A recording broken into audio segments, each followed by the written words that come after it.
Appalachian sunrise meets my skin. Even with my eyes still closed, I can feel it coming in. Golden, golden, I'll follow only golden, golden, golden, golden things.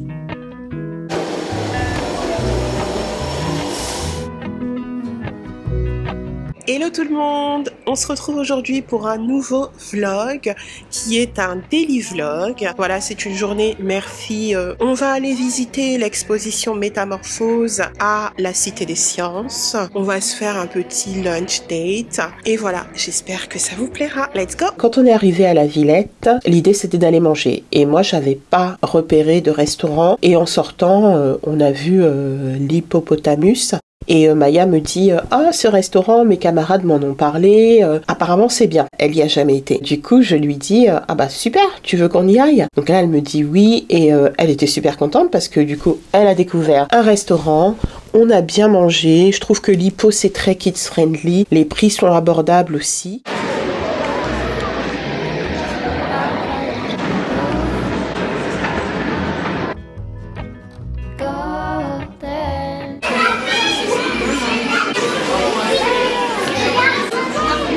L'exposition est vraiment sympa. Si vous avez des kids entre 6 et 12 ans, je dirais, ils vont s'éclater. C'est une exposition autour des métamorphoses du vivant, qu'il s'agisse d'animaux, d'êtres humains, d'objets. L'idée, c'est vraiment d'explorer les métamorphoses de la matière. Le grain de maïs qui devient popcorn sous l'effet de la chaleur, la chrysalide qui devient papillon, etc. Le fait qu'on puisse jouer avec son ombre pour donner vie à des personnages. Maya a également beaucoup aimé l'atelier autour du son qui permet d'explorer les différents effets que l'on peut avoir au niveau de la voix. Donc c'est une exposition très dynamique. J'ai vraiment beaucoup aimé. Genre la tête qui tourne. T'es là? Oui. Voilà. C'est étrange. La scénographie est très belle comme vous avez pu le voir et c'est vraiment bien aménagé. Si vous avez un bébé, vous ne pourrez pas rentrer avec une poussette, mais par contre ils mettent à disposition un porte-bébé pour le temps de l'exposition.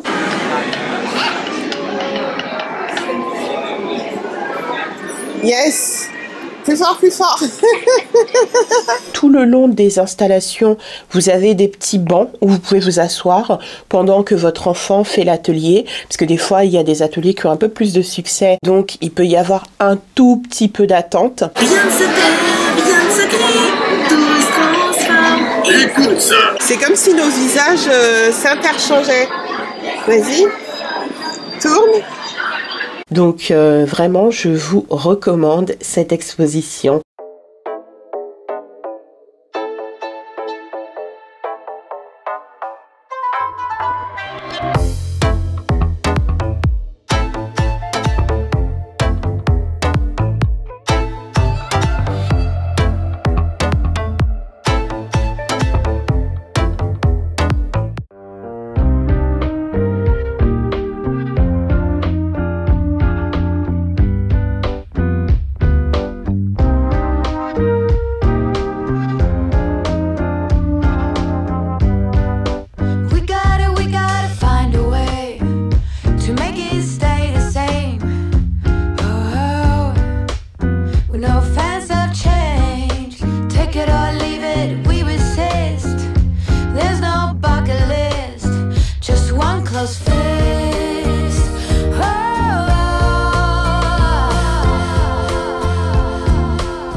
c'est tout pour ce vlog mère-fille. J'espère qu'il vous a plu. L'idée, c'était vraiment de vous illustrer une journée en tête-à-tête avec ma fille parce que je trouve que c'est quelque chose qui est important. On n'en a pas fait encore un rituel, en tout cas plus maintenant, parce que au moment où elle avait une seule petite sœur, c'était possible. Maintenant, c'est vraiment plus compliqué. Avec 3 enfants, elle le comprend et d'ailleurs, elle passe aussi du bon temps avec ses frères et sœurs. Mais c'est vrai que de la voir toute seule avec moi, ça nous a fait du bien à toutes les deux. D'ailleurs, elle m'a dit « Oh, je suis contente que Nina soit pas venue parce que au départ, on devait y aller avec Nina, mais Nina a préféré aller au centre de loisirs puisqu'il y avait une activité qui l'intéressait. Et du coup, c'est vrai que quand Maya m'a dit « Oh, je suis trop contente que Nina soit pas venue », je me suis dit « Ah, quand même, c'est vache pour sa sœur ». Et puis après, je me suis ravisée et je me suis dit d'être H24 avec ses frères et sœurs, surtout quand t'as connu 3 ans toute seule, des fois, t'as juste envie d'appuyer sur pause et d'avoir ton parent pour toi toute seule. C'était l'occasion de discuter sans être interrompue. Là, vraiment, elle avait toute mon attention et c'était vraiment très très chouette. Chaque fois que c'est possible, je n'hésite pas à nous organiser des petites journées comme ça en tête à tête. Quand on est rentré, j'ai dit à Maya, écoute, essaye d'être un peu discrète par rapport à la journée qu'on a passée. N'en rajoute pas trop. N'essaye pas de faire bisquer tes frères et sœurs parce que ça peut susciter de la jalousie. C'est quelque chose qu'elle comprend très bien parce que c'est une petite fille qui est très sensible, qui se soucie beaucoup de ce que ressentent les autres, qui évite de blesser chaque fois qu'elle le peut. Donc elle m'a dit ok. Pour autant, il n'y a rien de caché. C'est-à-dire que l'idée c'était pas de cacher ce qu'on a fait parce que c'est légitime. Ce type de journée, c'est vraiment intéressant parce que non seulement ça éveille l'enfant, par exemple, le fait de prendre les transports en commun. C'est super important de leur apprendre à prendre les transports, d'aller un petit peu plus loin que son domicile. Elle a 10 ans aujourd'hui, donc qui sait, dans quelques années, elle sera peut-être amenée à prendre le train toute seule. Donc là, on a pris le train, le métro. À un moment donné, elle m'a demandé ce que c'était qu'une correspondance. Je lui ai expliqué. Lorsqu'on était dans la correspondance, je lui ai montré comment est-ce que on prenait une correspondance sans se tromper, la direction qu'il fallait bien vérifier, faire attention aux panneaux, à ce que notre station soit affichée. Donc voilà, je sais que c'est des choses qu'elle enregistre et qui lui serviront demain. Raison de plus pour avoir ce type de journée ensemble. Ensuite, on a fait un stop chez NYX à la gare Saint-Lazare. Je cherchais l'anti-cerne de mon fond de teint. J'ai également pris un blush. C'est la première fois que je vais avec elle dans une boutique consacrée au make-up. Donc elle était hyper fascinée. D'ailleurs, elle était très contente de filmer. C'est aussi l'occasion de partager avec elle un univers, la faire rentrer également dans mon quotidien, mais pas en mode je suis le parent, je suis au-dessus d'elle et je transmets les informations d'en haut. Là, c'était comme une copine avec qui je peux passer une journée. Donc pour moi, c'est super important cette complicité que je peux avoir avec ma fille et avec mes enfants de manière générale. C'est quelque chose que je cultive. Là, j'ai une préadolescente qui va rentrer bientôt dans l'adolescence avec tous les affres que cela comporte. Et je pense que on a besoin d'une alliée dans ces cas-là. Et j'ai envie d'être cette alliée. J'ai pas envie que ma fille ait peur de moi. J'ai envie qu'elle sache qu'elle peut tout me dire. Que des fois, je serais pas d'accord. Je la gronderais, certainement. Je lui interdirais certaines choses. Voire je la punirais. Mais je ne veux pas qu'elle ait peur de moi. Je ne veux pas être cette figure de daronne, toujours dans l'agressivité, à qui limite on a peur d'adresser la parole parce qu'on sait pas dans quel mood on va la trouver. Moi, c'est la relation que j'ai avec ma fille. Je sais que sur Instagram, il y a beaucoup de personnes qui saluent cette complicité. Tant mieux si ça peut inspirer d'autres parents. D'ailleurs, en parlant de parentalité, c'est la minute pub pour les jeunes parents et pour les futurs, en particulier les mamans, parce que je parle du point de vue de la femme. J'ai publié un livre qui s'appelle Dire Mama, chronique de ma vie de maman extraordinaire, dans dans lequel j'aborde plusieurs sujets qui ont trait à la maternité. Ça va vraiment du désir d'enfant en passant par la grossesse, les choix que l'on fait pendant sa grossesse, à l'accouchement et à la vie de parents. Donc n'hésitez pas à vous le procurer. Si le sujet vous intéresse, je serais ravie d'échanger avec vous autour de ces thématiques-là. Et voilà pour ce daily vlog que je vous remercie d'avoir regardé. Si jamais ça vous a plu, n'hésitez pas à me le faire savoir avec des pouces en l'air, ça fait vraiment plaisir, à échanger en commentaire. Dites-moi si